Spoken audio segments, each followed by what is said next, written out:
Vocab सबसे बड़ी समस्या आती है स्टूडेंट्स के सामने जब वो ट्राई करते हैं किसी भी पेपर के इंग्लिश के सेक्शन को क्रैक करने के लिए। बहुत सारे वर्ड्स हैं, कौन से पढ़ें कौन से नहीं पढ़ें। तो गाइज, मैं कोमल आप सभी का वेलकम करती हूँ सीएल करियर एकेडमी के ऑनलाइन प्लेटफॉर्म पर, जहां हम पूरी कोशिश करते हैं कि आपकी सारी परेशानियां हम सॉल्व कर सकें। जो भी अड़चनें आपकी आती हैं किसी भी एग्जाम को निकालने में, वो हम सब खत्म कर सकें। तो मैं कोमल आप सभी के लिए लेकर आई हूँ कि आपकी एक बढ़िया सा सेशन, अमेजिंग सा सेशन, जिसमें मैं आज डिस्कस करने वाली हूँ आपके साथ 5 ऐसे वर्ड जो किसी ना किसी कॉम्पिटिटिव एग्जाम में बहुत बार पूछे गए हैं।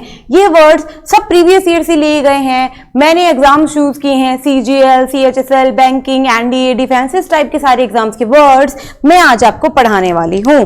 तो जो फर्स्ट वर्ड हम देख रहे हैं स्क्रीन पर वो है जेनिथ। क्या है? वर्ड है जेनिथ। सबसे पहली चीज जो मैं आपको बता देती हूं कि जेनिथ क्या है, अपना एक एडजेक्टिव है। वर्ड के साथ साथ हमेशा पार्ट ऑफ स्पीच जरूर सीखिए, बिकॉज आपके एग्जाम में ऐसा भी क्वेश्चन आता है कि एक वर्ड देंगे, उसको अंडरलाइन कर देंगे और पूछ लेंगे कि वो एडजेक्टिव, एडवर्ब, नाउन और कंजंक्शन में से क्या है। गाइस, जेनिथ का मतलब होता है सबसे टॉप पर, सबसे शीर्ष पर, मतलब उसके बाद कोई एंड पॉइंट है ही नहीं, वो सबसे टॉप है। Summit, acme, Pinnacle, culmination, height, top, apex, climax, vertex, crown, उसको कहते हैं बिल्कुल जेनिथ, बिल्कुल टॉप पर। ठीक है, इसके एंटोनिम्स क्या हो जाएंगे? आप धीरे धीरे गिर रहे हो या आप बिल्कुल नीचाई पर जा चुके हो, वहां से उठने का कोई जरिया ही नहीं है। Base, zero, bottom, foundation, basis, ground, floor. इसका अगर एग्जांपल मैं आप लोगों को देना चाहूं तो मैं एग्जांपल क्या दूंगी? At the zenith of her career, she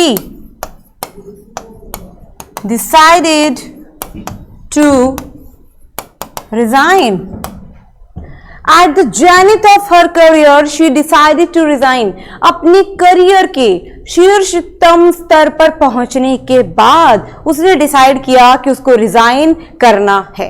तो जब आप किसी भी चीज की, हमेशा हमारी लाइफ में एक ऐसा पॉइंट आता है जब सब चीजें बहुत अच्छी होती हैं, हम बिल्कुल टॉप पे होते हैं अपनी लाइफ पे, उसको कहते हैं जेनिथ।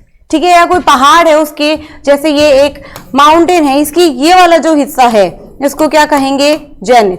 इसको क्या बोलेंगे गाइस? जेनिथ। आई होप ये फर्स्ट वर्ड आपको क्लियर हुआ होगा। Let's move on to the second word of today's session, that is splendid. Very easy word, splendid. एक चीज मैं यहां आपको वापस से बताती हूं कि जो स्प्लेंडेड है वो फिर आपका क्या है कि एडजेक्टिव है। स्प्लेंडेड की हिंदी होती है शानदार, भव्य, मनोरम, उसको कहते हैं splendid. For example, superb, magnificent, glorious, grand, fine, gorgeous, sublime, sumptuous. जैसे फॉर एग्जाम्पल मैं आपको बता दूं, आपके पेपर में मैग्निफिशेंट, सबलाइम, हाँ जी, ये 2 वर्ड बहुत बार पूछे गए हैं। इसका एंटोनिम्स का क्या होगा? जो नॉर्मल सा हो, उसमें कुछ खास क्वालिटी नहीं है, वो शानदार नहीं है। मीन, इंफीरियर, पुअर क्वालिटी का है। हम्बल, ऑर्डिनरी, साधारण सा है। शैबी, सॉर्डेड। अब इसमें मैं आपको बता दूं, आपका सॉर्डेड वर्ड, आपका हम्बल वर्ड और आपका शैबी वर्ड ये पेपर में आया हुआ है। फाइन। अगर इसका एग्जांपल मुझे लेना है तो मैं क्या कहूंगी? The fireworks looked splendid against the dark sky.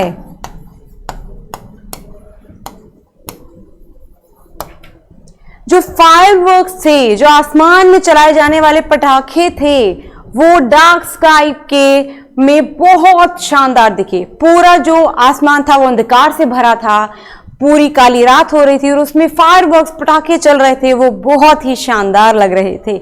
I hope ये सेकंड वर्ड आपको जरूर क्लियर हुआ होगा। कोई भी ऐसी चीज जो बहुत शानदार है, भव्य है, आप उसको देखते ही रह जाते हो, उसको क्या कहते हैं? Splendid. Okay guys, let's move on to the next word. Next word is mild. फिर से मैं बता दूं, माइल्ड भी आपका क्या है? एक एडजेक्टिव है। माइल्ड का मतलब होता है something which is very soft, जो हार्श नहीं होता, कोई भी ऐसी चीज जो मुलायम हो। किसी का बिहेवियर अगर मैं बोलूँ माइल्ड है, दैट मीन्स वो बहुत ही सॉफ्ट नेचर का है। कोई चीज मैं बोलूँ माइल्ड है, मतलब वो बहुत सॉफ्ट है, वो ब्रेक हो जाएगी या मुड़ जाएगी, ठीक है। Synonyms gentle, tender, placid, meek, kind, bland, docile, soft। अब tender, Placid, meek and docile, ये सारे वर्ड्स आपके पेपर में आए हुए हैं। एंटोनिम्स क्या हो जाएगा? जो बहुत ही जंगली किस्म का हो, जो बहुत ही सख्त हो, बहुत ही रूड हो। Savage, wild, fierce, ferocious, blood thirsty, brutish, ठीक है। अगर इसका एग्जाम्पल हम लेना चाहें तो क्या लेंगे? Example would be use a soap that is mild on the skin। एक ऐसी सोप यूज करो जो स्किन पे माइल्ड हो, मतलब स्किन पे ज्यादा, स्किन को रफ ना बनाए, वो स्किन को हानि ना पहुंचाए, वो स्किन पे मुलायम रहे, स्किन पे सॉफ्ट रहे, उसको क्या कहते हैं? माइल्ड। आप समझ गए होंगे, आई होप। चलिए let's move on to the next word for today session, that is enchanted. Enchanted का मतलब होता है मंत्र मुग्ध कर देना। एन्चांटेड का मतलब क्या होता है? मंत्र मुग्ध कर देना। मैं मंत्र मुग्ध कर रही हूं, मतलब मैं कोई काम कर रही हूं, कोई काम करना, दैट मीन्स वर्ब। एन्चांटेड क्या है? आपकी वर्ब है, ठीक है। जैसे मैं आप कहो कि उसका डांस देख के मैं मंत्रमुग्ध हो गया, मैं बस देखते ही जा रहा था, मुझे समझ ही नहीं आ रहा था, मैं बिल्कुल खो गया था, मंत्रमुग्ध हो गया था, उसको कहते हैं एन्चांटेड हो जाना। Charmed, enamoured, enraptured, bewitched, rapt. अब इसमें एक खास बात यह है कि सिनोनिम्स में आपको जितने भी वर्ड दिख रहे हैं सारे के सारे इंपॉर्टेंट है, सबके सब पेपर में किसी ना किसी तरीके से पूछे गए हैं। एंटोनिम्स क्या हो जाएगा? मंत्रमुग्ध होना तो दूर की बात है, मुझे बुरा लग रहा है जो कुछ भी हो रहा है, मतलब वो इतना खराब डांस कर रहा है कि मुझे बुरा लग रहा है, मेरे से देखा ही नहीं जा रहा, मुझे घृणा हो रही है। Disgusted, repulsed, repelled, nauseated, entranced, captivated, fascinated. समझ रहे हो? ठीक है गाइस, जस्ट अ सेकेंड, ये दोनों हटा देना, ये दोनों सिनोनिम्स हैं, ये दोनों सिनोनिम हैं। कैप्टिवेटेड एंड फैस्किनेटेड का मतलब भी होता है किसी को मंत्रमुग्ध कर देना। ये दोनों सिनोनिम्स हैं, बाय मिस्टेक एंटोनिम्स में लिखे गए हैं, टाइपिंग मिस्टेक, इट्स ओके।